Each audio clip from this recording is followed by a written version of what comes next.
আসসালামু আলাইকুম, কেমন আছেন সবাই? আমি শিফাতুল ইসলাম। আজ আমি আপনাদের ঘুরে দেখাবো বাকেরগঞ্জ উপজেলা, যা আমার কাছে শুধু জন্মভূমি নয়, যা আমার কাছে এক টুকরো শান্তির আভাস। বরিশাল বিভাগের প্রাণ আমাদের বাকেরগঞ্জ উপজেলা। এটা হচ্ছে আমার লাইফের ফার্স্ট টাইম কোনো ব্লগ ভিডিও। এই ব্লগ ভিডিওতে আমি বাকেরগঞ্জের সেই সব কোণ ঘুরে দেখানোর চেষ্টা করব, যা হয়তো অনেকেই জানেন না। চলুন তাহলে আজকের ভিডিও শুরু করা যাক।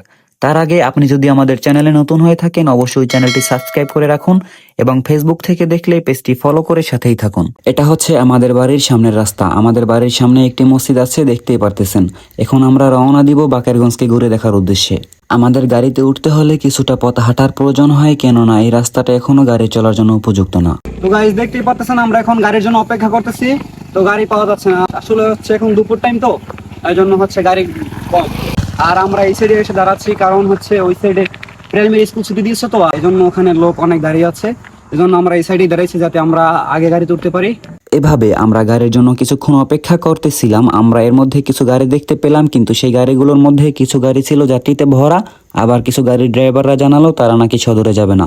আমরা অনেকক্ষণ অপেক্ষা করার পর একটি গাড়ি পেলাম, যেই গাড়িটিতে বসার জন্য সিট ছিল এবং গাড়িটি সদরে যাবে। তাই আমরা বিলম্ব না করে সদরে যাওয়ার জন্য গাড়িটিতে উঠলাম। আপনারা যেই জায়গাটি দেখতে পারতেছেন, এটা হচ্ছে নিউ মার্কেট। আমাদের দৈনন্দিন জীবনে ব্যবহৃত পণ্য থেকে শুরু করে আধুনিক সকল ধরনের পণ্য এখানে পাওয়া যায়। আমাদের সকল প্রয়োজন মেটানোর জন্য এই মার্কেট একটি গুরুত্বপূর্ণ স্থান। আমাদের প্রতিদিনের প্রয়োজনীয় জিনিসগুলো এখানে আমরা খুব সহজেই পেয়ে থাকি। তো গাইস, এই ছিল আমাদের ব্লগ ভিডিওর যাত্রার শুরুর দিকটা। এরপরে আপনারা দেখতে পারবেন বাকেরগঞ্জের অসাধারণ সৌন্দর্য এবং আকর্ষণীয় স্থানগুলো।